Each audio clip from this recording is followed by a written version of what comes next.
monsoon has arrived in Mumbai 16 days ahead of schedule, and instead of bringing joy, it has already brought misery. Actually, let's not blame the monsoon. It is the poor planning that should be blamed, and it's the same story every year.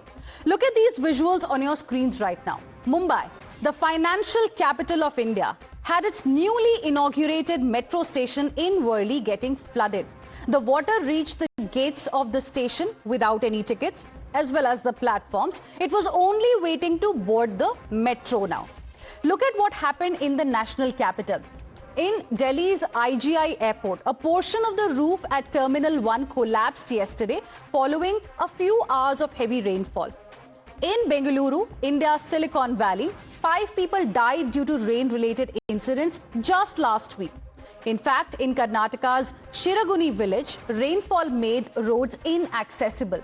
An elderly woman had to be carried in a basket to the hospital. And this, viewers, is not an isolated case. So the question citizens are asking tonight, what will it really take to fix the infrastructure? We're talking about big cities here. We're talking about metros here.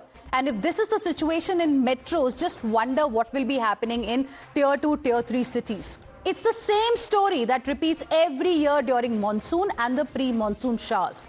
Where are the taxes going? The money that we pay as tax? Can it ever be fixed? The crumbling infrastructure that we continue to talk about year after year.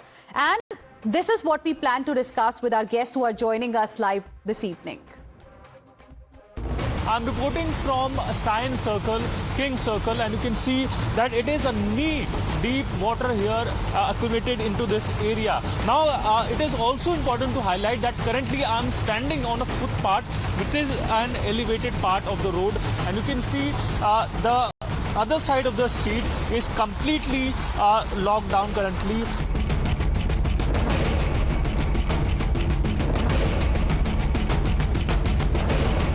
We should ban the plastic bag totally. Because of the plastic bag, all the drainage system is not working properly, and because of that, in every street of the Mumbai, there is flood, even if there is only little bit of rain.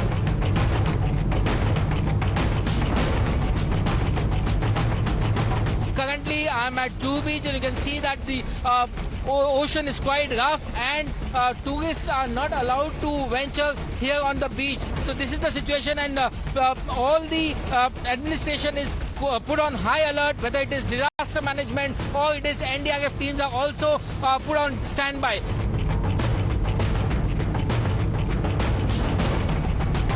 You can't challenge natural calamities. Whatever you can do, whatever you prepare, whatever you can in your infrastructure and everything. But about the natural calamities, you can't actually... You cannot fight nature. You can't fight nature. You're watching the News Hour at 10, debate number 2 on Times Now, Super Prime Time.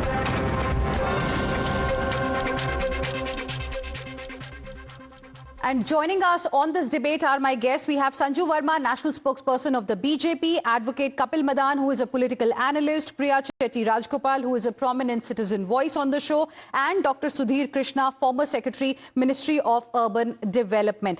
Thank you very much, all of you, for joining us here on this debate tonight. The question is for everybody. The citizens are asking, what will it take to fix the infrastructure? Let me begin this debate with you, Sanju Verma. Is it negligence, corruption, or incompetence? We are talking about making cities smart, but few hours of rain and look at the condition of our metros. And here I'm not talking about one specific metro.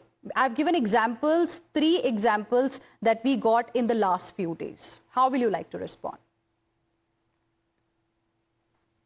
You know, Heena, I speak not just as the national spokesperson of the BJP, but also as a concerned citizen, and also as somebody who's been paying my taxes very diligently and assiduously. You know, so I'm wearing more than one hat. I have this to say, and I'm not going to be taking the easy route and say that, oh, you know, accountability should not be fixed. This was a natural calamity. Yes, what happened was catastrophic in more ways than one, but I'll come to that later. I just have this to say, that for the last 70, 75 odd years, never the monsoon, or the southwest monsoon to be precise, has hit Mumbai before the 11th or 12th of June, and I've been staying in Mumbai for donkey's years. You know, the last time it hit Mumbai on 29th May was way back in 1956. And this time, we've already had pre-monsoon showers on the 24th of May. And I'm told that, you know, officially the monsoon has hit Mumbai today, that is 26th of May. But more than the timing, let's just focus on one fact. And I think your viewers need to listen to this.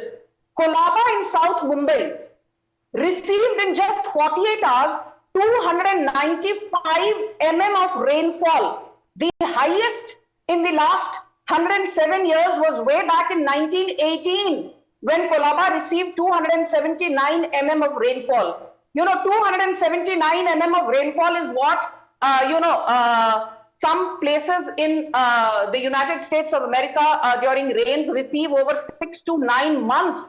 And Mumbai received that in barely 48 hours.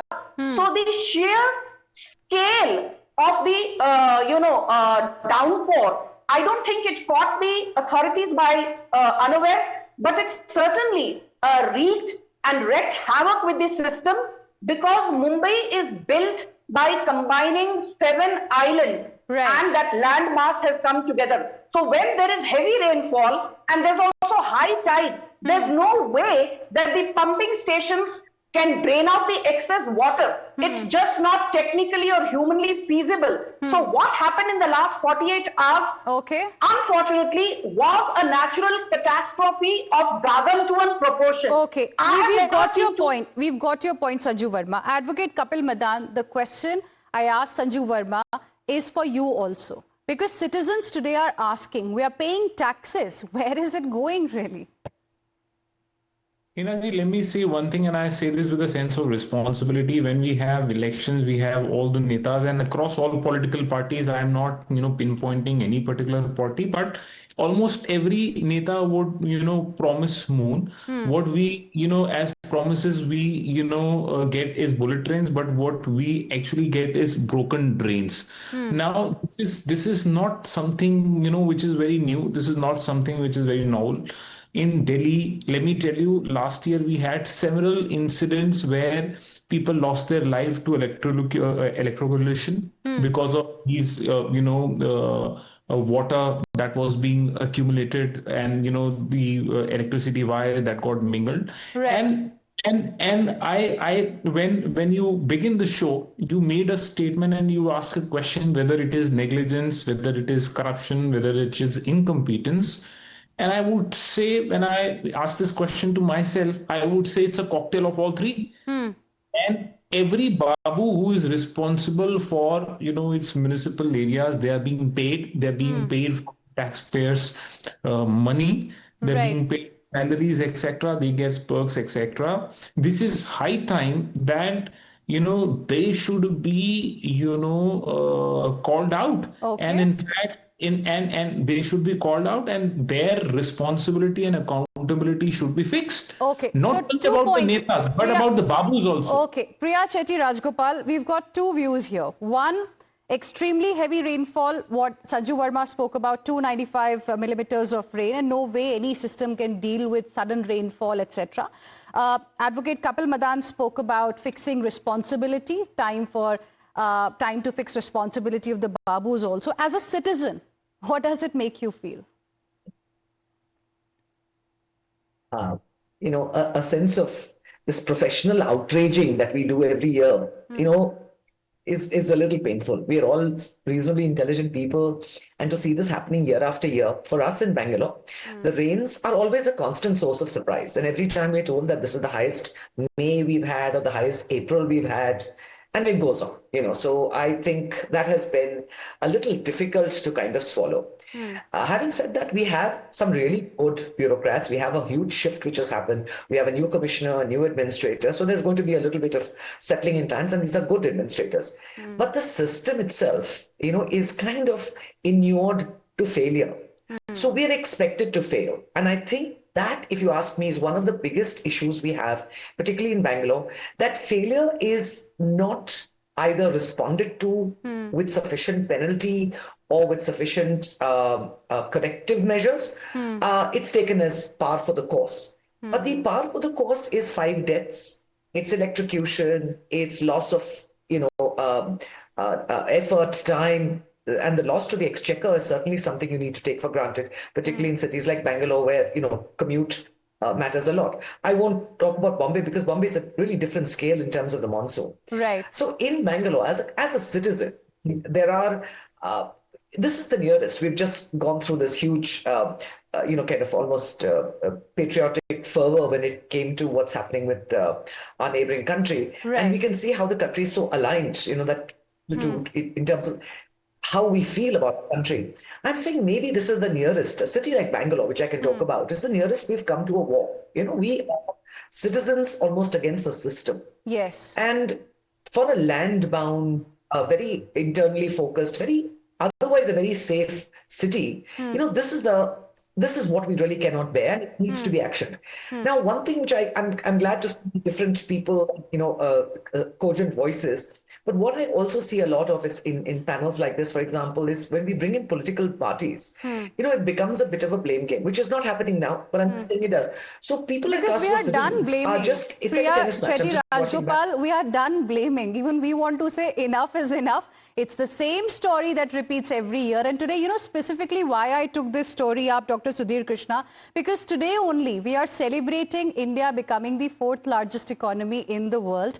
We are aiming to become 3rd largest economy. We are moving towards AI. We are doing so much of development. We are making smart cities, but we can't handle even a little bit of rain that comes before its normal time. I want to ask you, can this ever be fixed, or should we just learn to deal with it, live with it, perhaps start buying boats now to go to offices if we are in Bengaluru or Mumbai, because it's just the beginning.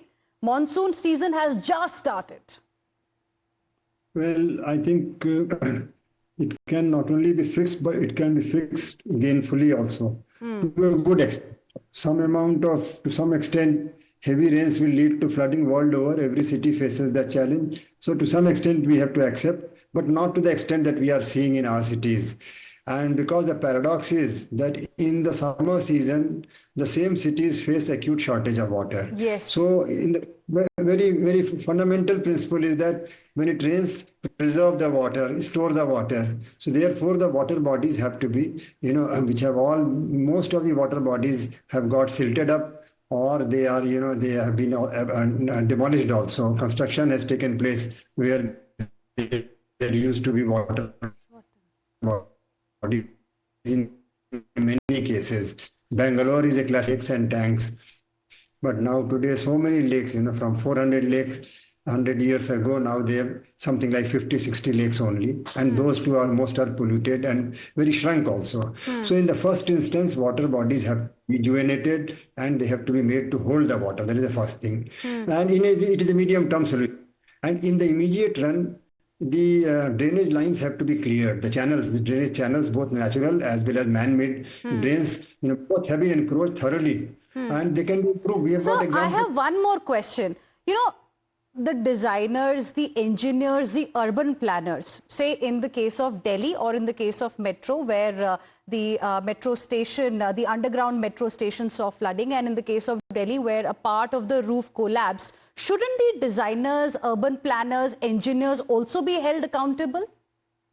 Well, design is an issue, no doubt. The design has to be, because the design has to be revisited. Why? Because the rainfall pattern has changed. Earlier, we used to have some modest Shouldn't kind there of... be penalties on these people so that they, also do a better job? I mean, somebody needs to take the responsibility. Very quickly, 10 seconds, Advocate Kapil Madan, I'll come to you. Dr. Sudhir Krishna, to you first. Just 10 seconds. Yes, no, definitely there has to be accountability, no doubt about it. There has to be accountability, but we have to go into fundamentals also. Okay. Because if you put accountability on one side and the arrangement where, the fragmented arrangement of governance, where the water bodies are handled by so many organizations. Advocate Kapil Madan, just 10 seconds closing comments, please, and then Yes, Sanju Verma. Heena ji, and thank you for raising this airport issue. You may recall last year also on Terminal 1, Delhi, a roof collapsed and one person lost his life. And they have revamped, spent crores of rupees and made a new terminal. And look what we had. We had almost similar kind of an incident where the roofs had gone down. So I think, it's high time you should also make these private companies, contractors responsible. Well, absolutely. The buck needs to stop somewhere and, at the doorstep of people who are responsible. Sanju Verma, 10 seconds, closing comments, please.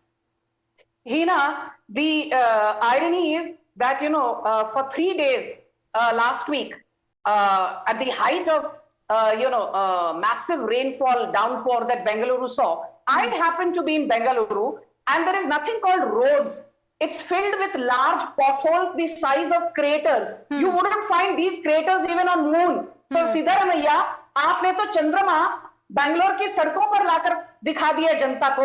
And it is all fine to talk about accountability. Mumbai में तो बिना ticket के पानी metro तक चला गया. It was just waiting to board the metro. It entered the platform and the station also. Anyways, I really am out of time, completely out of time, but appreciate all of you for joining us here on Times Now and sharing with us your perspective. We really hope things will get better. It's the beginning of the monsoon, and this has just given a glimpse of what can be expected with the kind of alerts that have come from IMD. Thank you very much, all of you. Sanju Verma, Advocate Kapil Madan, Priya Chetty Rajgopal, and Dr. Sudhir Krishna. Appreciate you for joining us here on this debate.